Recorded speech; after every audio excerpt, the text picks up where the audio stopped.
Hi friends, you're here with me, Baby Firefly, the taxidermy witch, and I want to give you an update on the scented parchment paper that we made. I actually ended up making two different types. The type that I showed on YouTube, which was we boiled potpourri on the stove, that was given to me from Ashley, and she connected her Etsy shop down there. So if you're interested in those potpourris, give her a look.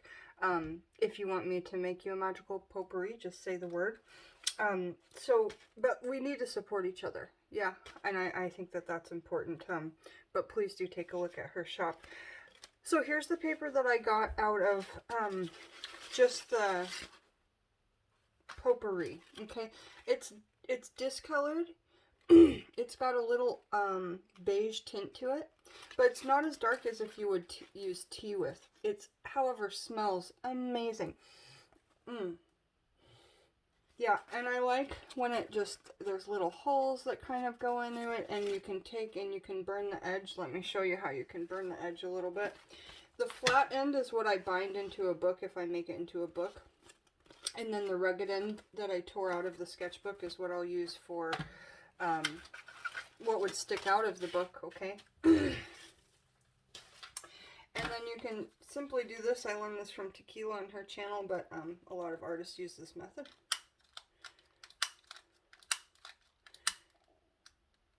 Just start burning the edge and blow it out if it gets too crazy.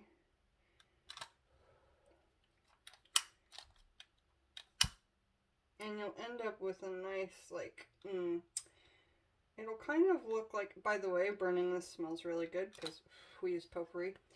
It'll kind of look like it's been through, you know, age, fire.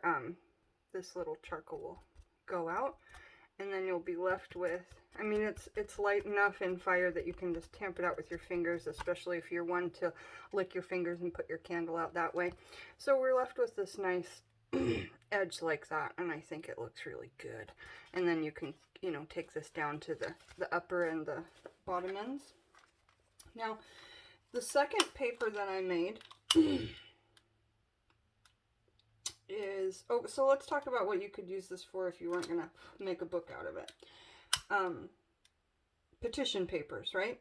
Writing your magical intent on something and then burying it in the earth or burning it, etc.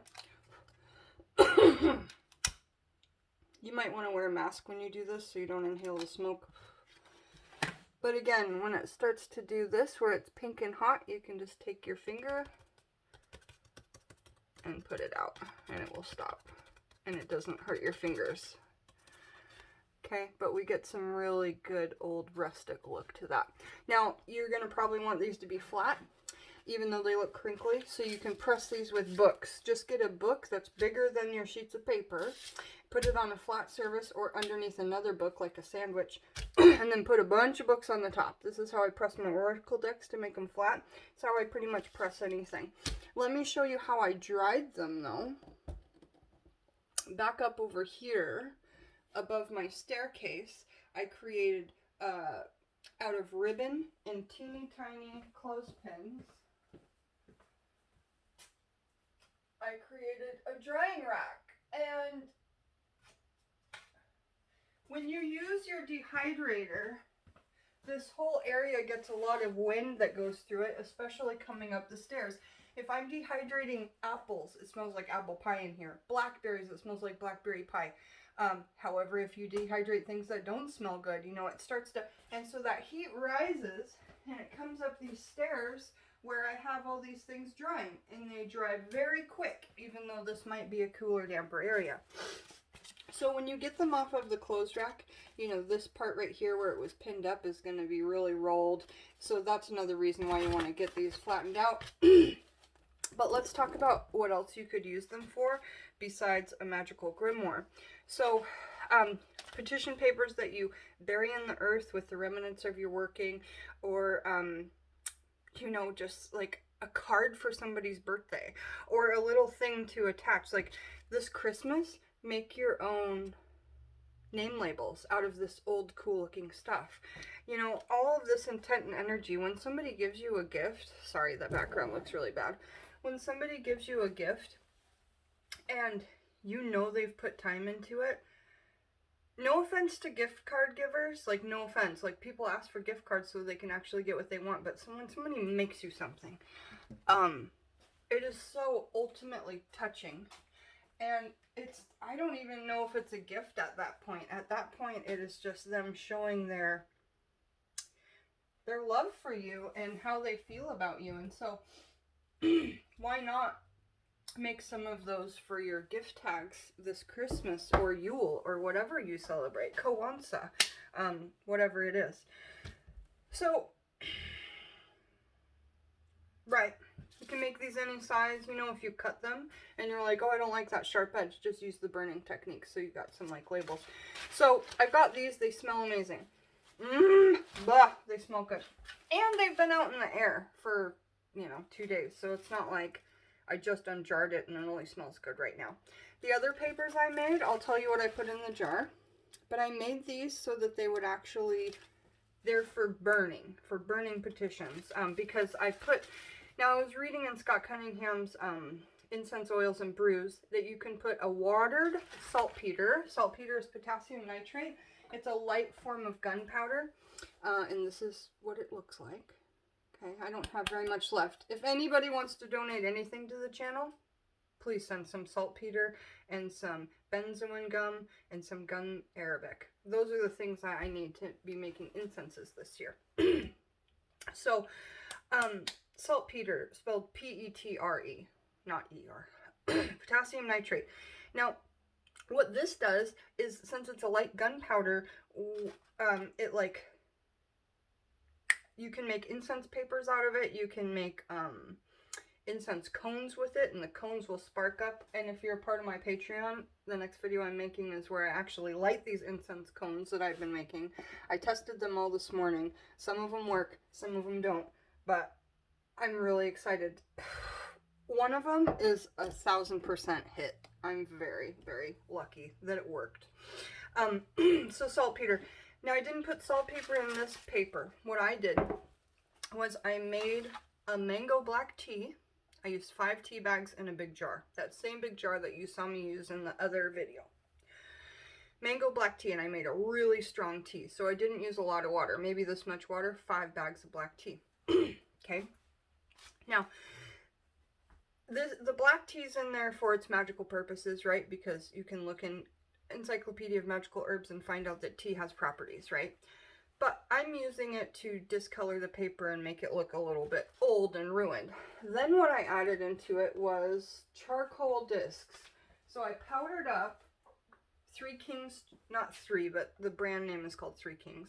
I powdered up their charcoal discs, and I use this for black salt. I use this for making oils black, all kinds of stuff.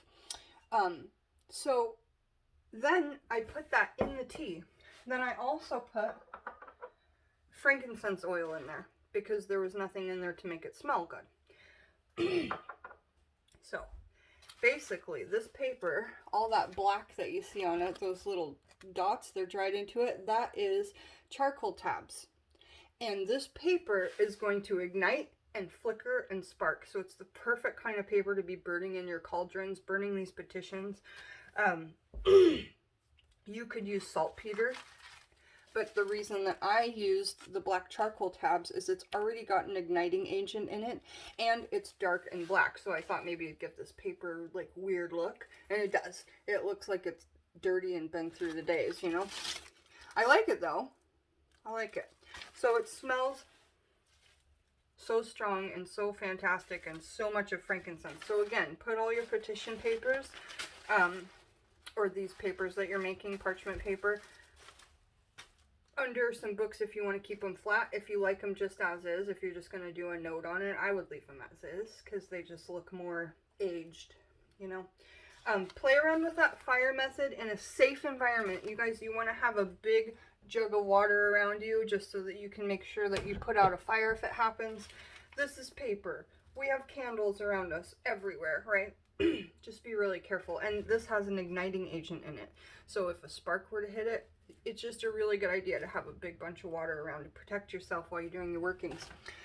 So, if you haven't joined Patreon yet, we've been making incense over there the last few days. We've been reading about herbs. doing some different stuff over on Patreon because I do need to increase my monthly income so that I can survive and we can keep the channel going. So Patreon's down below. You can donate for as little as $1 to $5 a month, or you can do a one-time donation in any amount. Have a really good day, you guys. Thanks for joining me, Baby Firefly, the Taxidermy Witch. Last thing I want to show you, it's always when I'm doing my clothes off, I think of the last thing. I brought this out for a reason. This is a paraffin hand dipper that you will have at your manicurist, yeah? You can buy these on eBay, you can buy them on Amazon, whatever. I have a lavender wax inside and lavender buds. We're going to be making poppets with the leftover, because we are, on this channel, we are all about using everything and not letting it go to waste. So when you put your hands in there because they're tired and sore from your witchcraft day, we'll talk about what you can visualize to get pain out of your hands. So we'll kind of do like a little guided meditation on that. And then we're also going to talk about how to make them into poppets in a second part video. Poppets for any intention.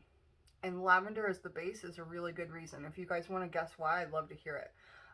So yeah, doing the rest of my day's videos on Patreon, and I can't wait to see you guys over there in that little elite family we have. Bye. It's love and lightning.